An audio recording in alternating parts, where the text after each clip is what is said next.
Canada's task force on pot regulation and legalization is set to deliver its final report to the government today. The delivery of the report will be a major step towards Prime Minister Trudeau fulfilling his promise to legalize marijuana. Jodie Emery is a political activist and the owner of Cannabis Culture. She joins me this morning from our downtown Toronto studio. Good morning, Jodie. What do you expect to be in this report? I respect a new style of prohibition with strict regulations to limit and reduce the access to marijuana.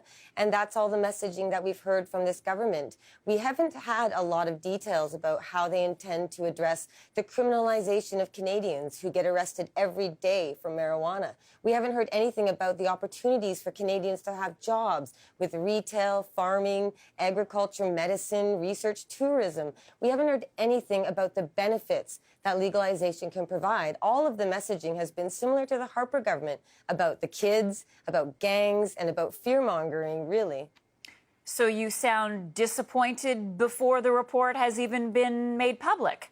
I am disappointed because the Health Canada licensed producers have made no secret that they've lobbied this government, they've met with Bill Blair, they've told the government they want to control this recreational market. The industry already exists. That's why dispensaries are so popular. Public supply and demand, market economics come into play, and people have access to marijuana already. But the government's messaging, including Christy Clark talking about fentanyl in weed, which was proven false by the police. All of this messaging is about keeping the dispensary industry and the existing industry illegal and allowing the new licensed producers to control the market. We also have to remember that Anne McClellan, in charge of this task force, represents the law firm who is representing a lot of these licensed producers. So we're seeing a lot of people angling to make sure that they profit and benefit, but we aren't talking about the criminalization of millions of Canadians. We aren't talking about the economic opportunities. We aren't talking about ending the arrests, which U.S. states did when they had people vote to legalize marijuana. Okay, so next steps for the government to continue to move forward on this issue are?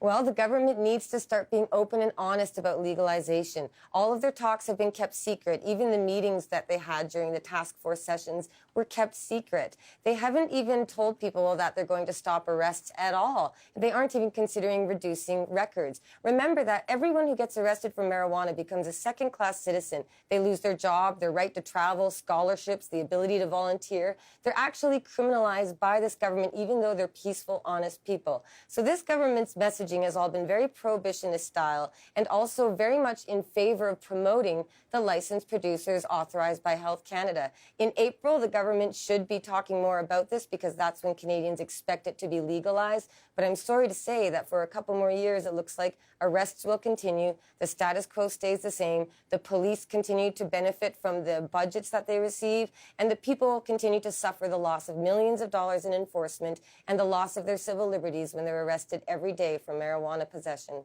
Jodie Emery, thanks for your time on this morning. Appreciate it. Thanks for having me.